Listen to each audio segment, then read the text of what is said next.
¿Cómo puede una persona construir dos vidas completamente distintas y sostenerlas durante años sin que nadie note la fractura? No hablamos de mentiras pequeñas. Hablamos de una identidad completa, coherente, funcional, capaz de presentarse ante el mundo con total naturalidad, mientras al mismo tiempo existe otra identidad, oculta, que opera bajo reglas completamente diferentes. La mayoría de nosotros creemos que reconoceríamos a alguien así. Que habría gestos, silencios, miradas que delatarían la verdad. La evidencia psicológica cuenta una historia mucho más incómoda. Algunas personas no rompen bajo la presión de mantener una doble vida. Al contrario. La presión es precisamente lo que perfecciona la máscara. Esta es la historia de un hombre que llevó esa capacidad hasta un extremo que todavía hoy resulta difícil de asimilar.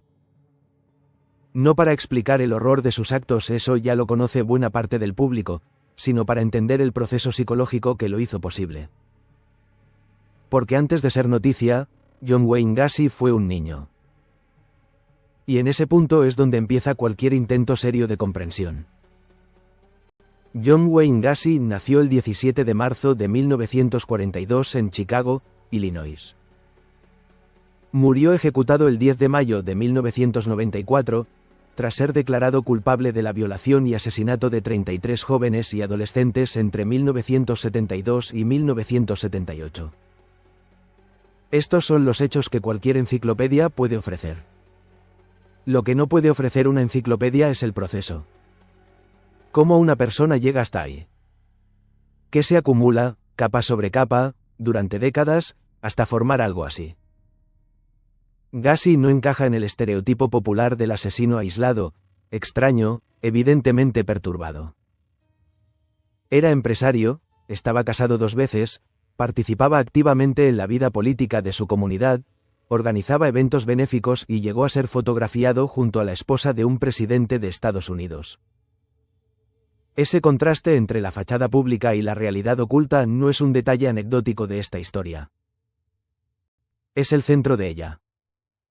Antes de analizar qué hizo, necesitamos entender qué tipo de arquitectura psicológica permite que una persona sea, simultáneamente, 2 cosas irreconciliables.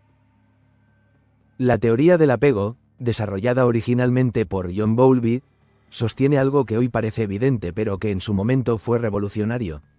Los primeros vínculos que establecemos con nuestras figuras de cuidado no solo nos protegen físicamente. Construyen el modelo interno con el que interpretaremos todas las relaciones futuras.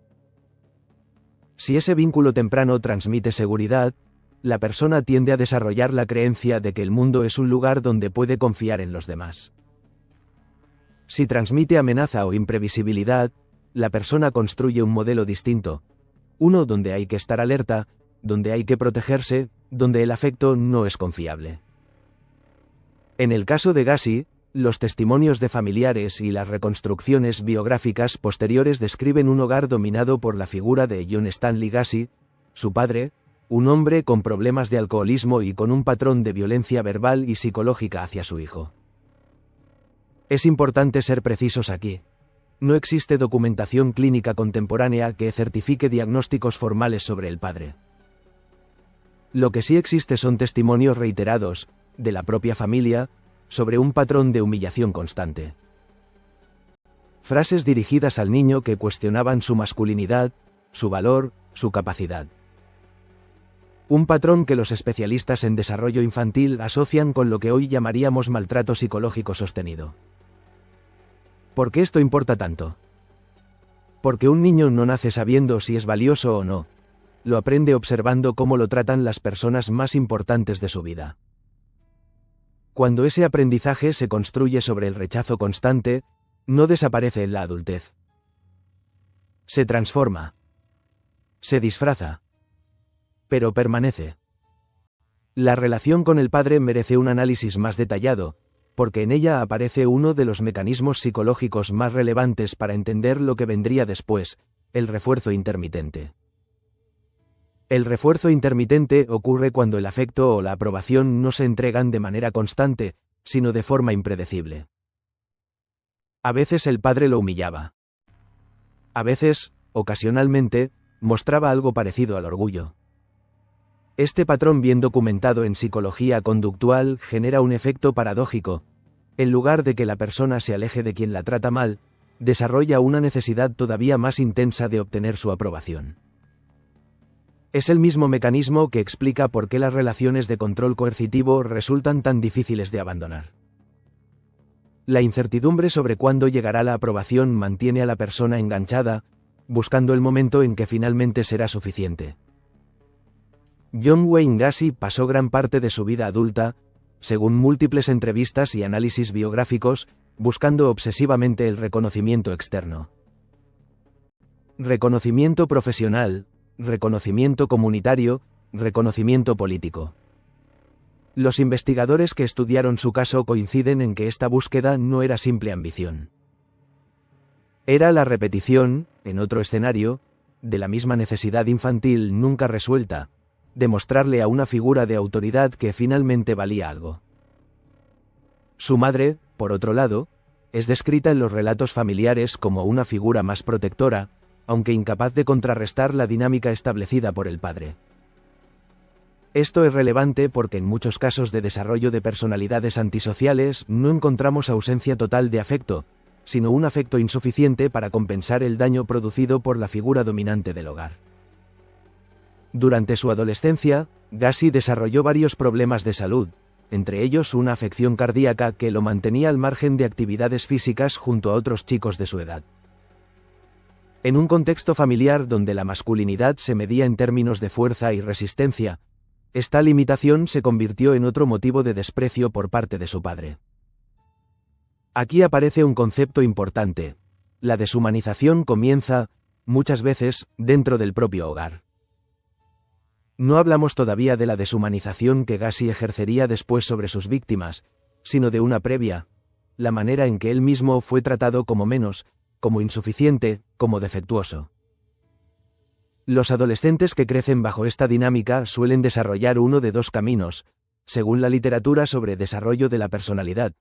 Interiorizan el rechazo y desarrollan patrones depresivos o de baja autoestima generalizada, o bien construyen una identidad compensatoria, una versión de sí mismos diseñada específicamente para ser aceptada, incluso admirada, por el entorno. Gacy avanzó claramente por el segundo camino. Se involucró en actividades comunitarias, buscó posiciones de liderazgo en organizaciones juveniles y comenzó a mostrar, desde joven, una habilidad notable para el encanto social. No era simplemente simpático. Era estratégicamente simpático. Sabía leer qué esperaban de él las figuras de autoridad y se los entregaba con precisión. Durante esta etapa también empezaron a manifestarse conflictos relacionados con su identidad sexual, en un contexto histórico Estados Unidos de mediados del siglo XX donde la homosexualidad era objeto de estigma social severo y persecución legal en muchos estados. Es importante tratar este punto con cuidado clínico. No existe evidencia de que la orientación sexual sea causa de comportamiento criminal. La asociamos aquí únicamente porque, en el contexto represivo de la época, pudo contribuir a una experiencia adicional de vergüenza y ocultamiento en una persona que ya cargaba con una autoimagen profundamente dañada. La vergüenza no crea depredadores. Pero en una arquitectura psicológica ya fracturada, cada capa adicional de ocultamiento refuerza un patrón: aprender a vivir con secretos, aprender a separar quién eres de quien muestras ser. Ningún desarrollo psicológico ocurre en el vacío.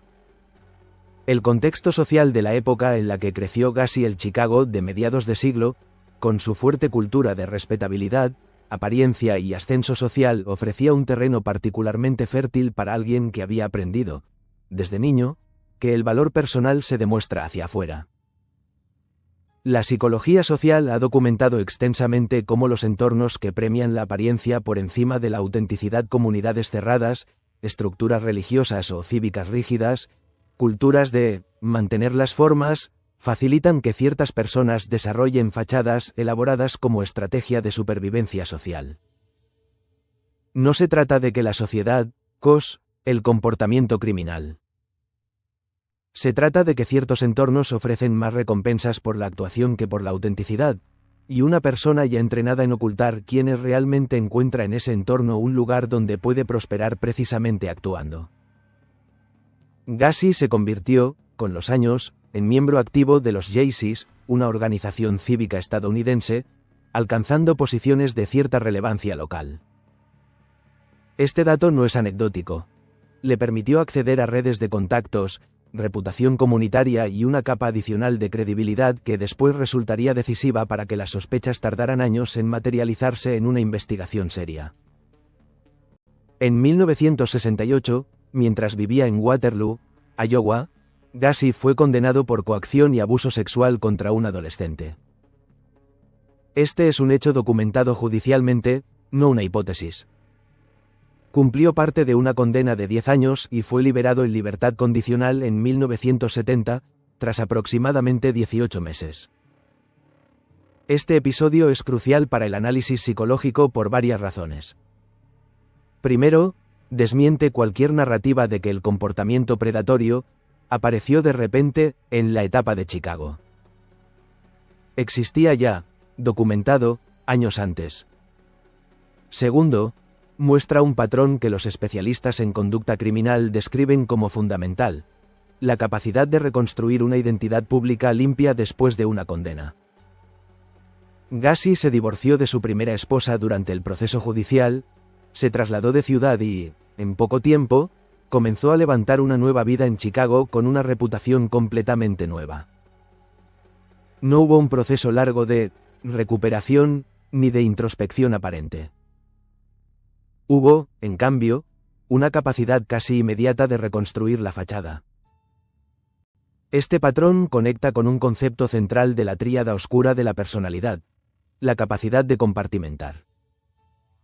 No es que Gacy no supiera lo que había hecho. Es que parecía capaz de aislar esa información en un compartimento separado de su identidad pública, sin que ese conocimiento generara la disonancia o el malestar que generaría en la mayoría de las personas. Con estos antecedentes, los profesionales que analizaron su caso después de su detención, incluyendo evaluaciones psiquiátricas realizadas durante el proceso judicial, coincidieron en identificar rasgos compatibles con el trastorno de personalidad antisocial y con niveles elevados de psicopatía, según los criterios que después formalizaría la escala de Hare, aunque es importante aclarar que dicha escala se popularizó y refinó años después de su juicio, por lo que cualquier puntuación retrospectiva es una reconstrucción académica, no un diagnóstico contemporáneo formal. Lo que sí es relevante distinguir, con rigor, es la diferencia entre psicopatía y enfermedad mental grave. La psicopatía no implica pérdida de contacto con la realidad. La persona sabe exactamente lo que hace, comprende que está mal según las normas sociales y legales, y decide hacerlo de todas formas, sin que la culpa opere como freno interno de la misma manera en que operaría en la mayoría de las personas. Esto no significa ausencia total de emociones. Significa una desconexión particular entre el conocimiento intelectual de las normas morales y la respuesta emocional que debería acompañarlas. En términos de aprendizaje social, la teoría desarrollada por Albert Bandura, que explica cómo aprendemos conductas observando e imitando modelos de nuestro entorno, es razonable considerar que la exposición temprana a la violencia psicológica del padre, combinada con la ausencia de modelos de vinculación afectiva saludable, contribuyó a que Gacy desarrollara una comprensión distorsionada de lo que significan las relaciones humanas. Algo que se controla, se gestiona, se actúa, en lugar de algo que se experimenta genuinamente. Uno de los elementos más estudiados en el perfil de los agresores con rasgos antisociales severos es el sistema de distorsiones cognitivas que utilizan para sostener su comportamiento sin colapsar bajo el peso de sus propios actos. En el caso de Gacy, los investigadores y periodistas que accedieron a sus declaraciones posteriores a la detención identificaron patrones claros de minimización, no fue tan grave como dicen, de proyección de responsabilidad hacia las víctimas y de racionalización sistemática de sus actos. La racionalización es un mecanismo de defensa mediante el cual la mente construye explicaciones lógicas, aparentemente coherentes, para justificar conductas que en realidad responden a impulsos muy distintos de los que se declaran. Gacy llegó a describir a algunas de sus víctimas en términos deshumanizantes, reduciéndolas a su condición social o a supuestas conductas que, según él, las volvían menos merecedoras de empatía. Este es un ejemplo textbook de deshumanización, el proceso psicológico mediante el cual una persona reduce a otra persona a una categoría que la despoja de su complejidad humana, facilitando así que se le haga daño sin la interferencia de la empatía. Es fundamental subrayar algo aquí. Estas explicaciones no son un relato objetivo de lo ocurrido. Son la reconstrucción que el propio agresor elaboró después de los hechos, y como tal, deben tratarse con extremo escepticismo. Lo que revelan no es la verdad sobre las víctimas, todas personas reales, con historias y familias truncadas, sino la maquinaria interna que un agresor de estas características utiliza para poder mirarse al espejo. Resumiendo los rasgos identificados por los especialistas que analizaron el caso, con la claridad de qué está comprobado y qué es interpretación. Comprobado documentalmente. Condena previa por abuso sexual, capacidad sostenida durante años de mantener una doble vida sin ser detectado por su entorno cercano, participación activa y reconocida en actividades comunitarias y políticas, habilidad manipuladora descrita por múltiples testigos, empleados y conocidos. Ampliamente aceptado por los especialistas que evaluaron el caso, rasgos compatibles con personalidad antisocial y psicopatía, incluyendo ausencia de remordimiento genuino, encanto superficial utilizado instrumentalmente y necesidad marcada de control sobre otras personas. Interpretación o hipótesis. La relación causal exacta entre su infancia y el desarrollo de estos rasgos. Aquí entramos en terreno de correlación biográfica razonable, no de causalidad demostrada. La psicología del desarrollo no puede afirmar con certeza absoluta que X evento produjo y resultado, en un caso individual, puede señalar patrones consistentes con lo que sabemos sobre el desarrollo de personalidades antisociales en general. Este tipo de honestidad metodológica es exactamente lo que distingue un análisis psicológico serio de una narrativa sensacionalista. Entre 1972 y 1978, Gacy asesinó al menos a 33 jóvenes y adolescentes, muchos de ellos reclutados a través de su negocio de construcción o contactados directamente en la calle, con falsas promesas de empleo. La mayoría de los cuerpos fueron ocultados en el espacio bajo su vivienda. Desde un punto de vista psicológico, la escalada de este tipo de conducta rara vez es un salto abrupto. Suele describirse en la literatura criminológica como un proceso de habituación. Cada acto exitoso reduce el umbral de resistencia interna para el siguiente, mientras el riesgo de detección hasta ese momento refuerza paradójicamente la sensación de invulnerabilidad. Es importante notar que durante estos mismos años, Gacy mantuvo su segundo matrimonio, continuó operando su negocio de construcción, y profundizó su participación comunitaria, incluyendo su papel como Pogo el payaso en eventos para niños y hospitales. Esta simultaneidad no es una casualidad ni una ironía superficial. Es la manifestación más extrema de la compartimentación psicológica que mencionábamos antes, dos sistemas de conducta operando en paralelo, sin que uno pareciera contaminar emocionalmente al otro de manera visible para quienes lo rodeaban. Vale aclarar, porque es un punto donde circula mucha desinformación, no existe evidencia de que cometiera sus crímenes disfrazado de payaso. Ese personaje pertenecía estrictamente a su vida pública y benéfica. Lo perturbador no es una conexión directa entre el disfraz y los crímenes, sino la distancia radical entre ambas facetas de la misma persona. Es difícil, y probablemente imposible, señalar un momento único de no retorno en casos como este. La evidencia sugiere más bien un proceso acumulativo. La primera condena en Iowa en 1968 representó, con acento agudo, para muchos analistas, un momento decisivo no porque marcara el inicio de la conducta violenta, sino porque marcó el momento en que Gacy comprobó que era capaz de reconstruir completamente su vida después de haber sido descubierto. Esa experiencia, cometer un delito grave, ser condenado, y aún así lograr rehacer una reputación limpia en otra ciudad, pudo haber reforzado una creencia peligrosa, que él era capaz de controlar las consecuencias de sus actos indefinidamente. Los psicólogos conductuales llaman a esto un refuerzo positivo del comportamiento de riesgo. Cuando una conducta peligrosa no recibe castigo inmediato o suficiente, la probabilidad de repetirla, y de escalar en intensidad, aumenta.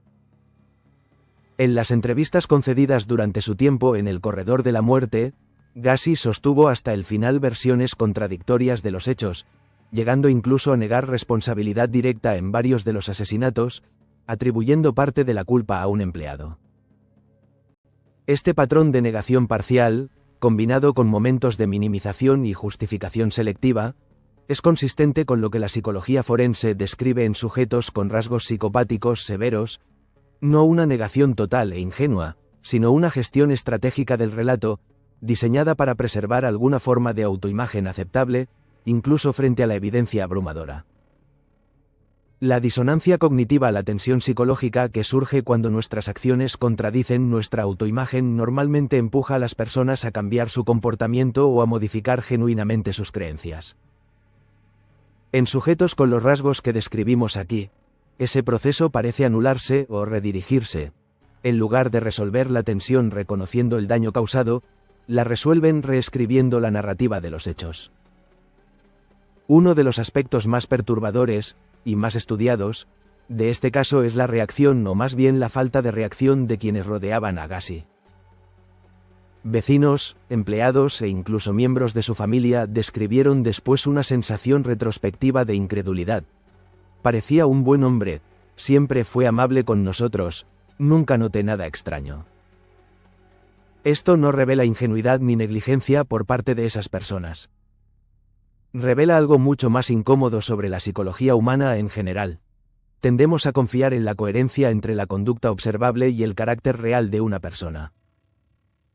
Este sesgo, a veces descrito como el error fundamental de atribución, combinado con nuestra tendencia a construir impresiones generales, efecto halo, hace que una persona amable, generosa y socialmente activa reciba automáticamente el beneficio de la duda, incluso frente a señales de alerta puntuales. En retrospectiva, existieron señales de alerta. La condena previa en Iowa que las autoridades de Chicago no vincularon con suficiente rapidez, denuncias de desapariciones de jóvenes que habían trabajado para su empresa, y el propio historial de quejas y denuncias por comportamiento inapropiado hacia empleados jóvenes, que en más de una ocasión llegaron a oídos policiales sin derivar en una investigación proporcional a la gravedad de los indicios.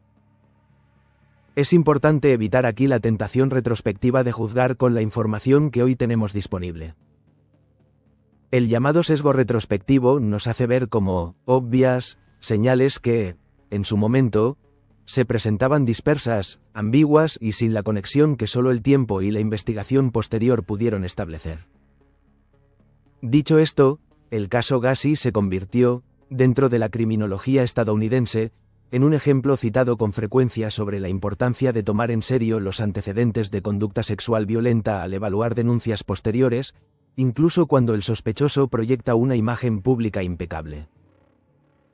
El caso de John Wayne Gacy contribuyó de manera significativa al desarrollo de varias áreas dentro de la psicología forense y la criminología conductual, especialmente en Estados Unidos durante finales de los años 70 y los 80. Reforzó la comprensión de que la psicopatía no se manifiesta necesariamente como aislamiento social o comportamiento evidentemente perturbador. Al contrario, en muchos casos, especialmente los más letales y sostenidos en el tiempo, se manifiesta como una capacidad excepcional de integración social. Contribuyó también a que las unidades de análisis conductual del FBI, entonces en desarrollo bajo figuras como Robert Ressler y John Douglas, refinaran sus modelos de perfilación psicológica de agresores seriales, incorporando con más fuerza la idea de la doble vida como patrón central, en lugar de una anomalía excepcional. Y finalmente, sirvió como advertencia institucional sobre los riesgos de subestimar antecedentes de violencia sexual previos cuando estos no encajan con la imagen social del sospechoso.